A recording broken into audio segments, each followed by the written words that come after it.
नाज़रीन, अवामी न्यूज़ में ख़बरनि जो सिलसिलो जारी है। इन वक्त असीं तव्हांखे खिपरो में ख़बर ॾींदा आहियूं त खिपरो में ईद उल अज़हा के मौके ते काठ जूं अॾियुनि में वाह थी वई है। ईद जो सबब ॼाणे अॾियुनि जा अघ वधाए छॾिया आहिनि। इन मौके ते शहरनि जो अवामी न्यूज़ सां ॻाल्हाईंदे चवणु आहे त को 200 जी ॾींदा आहियूं, को 300 जी, को 500 जी भी ॾींदा आहियूं, को 1000-1200 जी भी हूंदी है। अच्छा, ईद के मौके ते अॼु ख़रीदारी में वाध है? न एतिरी घणी कोन्हे, थोड़ा घणी है। छाजे करे? अलाए छाजे करे, पैसो फुटी भी जाम लती है, पोइ भी माण्हुनि वटि पैसो कोन्हे। महंगाई जो तो महंगाई जे करे 600 जहिड़ी अॾी वठंदे असां पाण ते अॾी वठण आयासीं। तंहिंजो जेको हिते महांगाई जो दौर लॻो पियो आहे ऐं हे बि महांगियूं करे वठनि, वठणी लाज़मी आहे गोश्त जी कटाई जे लाइ। हिन लाइ असीं आयासीं, मथे अवी रसी आयो। साईं 400, 500, 450 रुपया अॾी लॻी पई आहे। कुर्बानी करणी आहे ऐं अॾियूं बि महांगियूं लॻियूं पियूं आहिनि। छा कयूं, मजबूरी आहे, महांगाई आहे।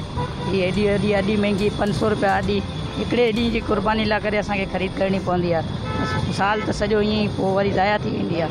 एॾियूं वॾियूं महांगियूं लॻियूं पियूं आहिनि, इंसान ग़रीब आवाम छा करे। मज़ीद खबरों और तफसीलात के लिए विजिट करें हमारी वेबसाइट www.awamiNewsHD.com।